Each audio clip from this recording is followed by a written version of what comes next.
ఎవరెన్ని కుట్రలు కుతంత్రాలు చేసినా విజయం మాత్రం తనదేనని వైఎస్ఆర్సీపీ పూతలపట్టు శాసనసభ అభ్యర్థి డాక్టర్ సునీల్ కుమార్ పేర్కొంటున్నారు.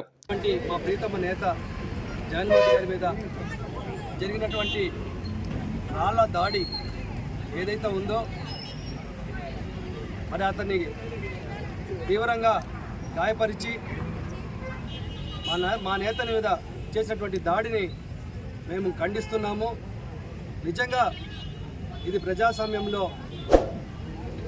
ఇటువంటి కార్యక్రమాలు తావే లేదు, హింసకి తావే లేనటువంటి పరిస్థితి.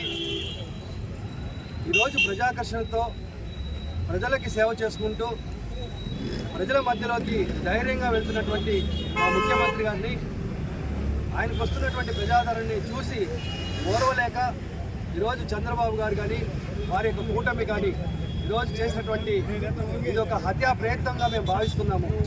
ఖచ్చితంగా దీని వెనకాల తెలుగుదేశం పార్టీ ఉంది, తెలుగుదేశం అధినాయకుడు చంద్రబాబు గారి యొక్క కుట్ర ఇందులో ఉందని చెప్పి కూడా మేము భావిస్తున్నాం. నేను ఒకటే చెప్పదలుచుకున్నా, ఇటువంటి కార్యక్రమాలతో లేదా ఇటువంటి దాడులతో మీరు మమ్మల్ని భయపెట్టలేరు, జగన్మోహన్ గారిని మీరు ఆపలేరు, జగన్మోహన్ యొక్క సంకల్పాన్ని మీరు దెబ్బతీయలేరు. ఆయనకు ఉన్నటువంటి ఆత్మస్థైర్యం ముందు ఇటువంటివన్నీ కూడా చెల్లవు అని చెప్పి ఈ సందర్భంగా తెలియజేసుకుంటున్నా. గతంలో కూడా ఆ రోజు మరి విశాఖపట్నం ఎయిర్పోర్ట్లో ఇదే విధంగా ఒక హత్యా ప్రయత్నంని ఆ రోజు మీరు చేశారు. మీ యొక్క నైజం ఇది. గతంలో మీ మామ అయినటువంటి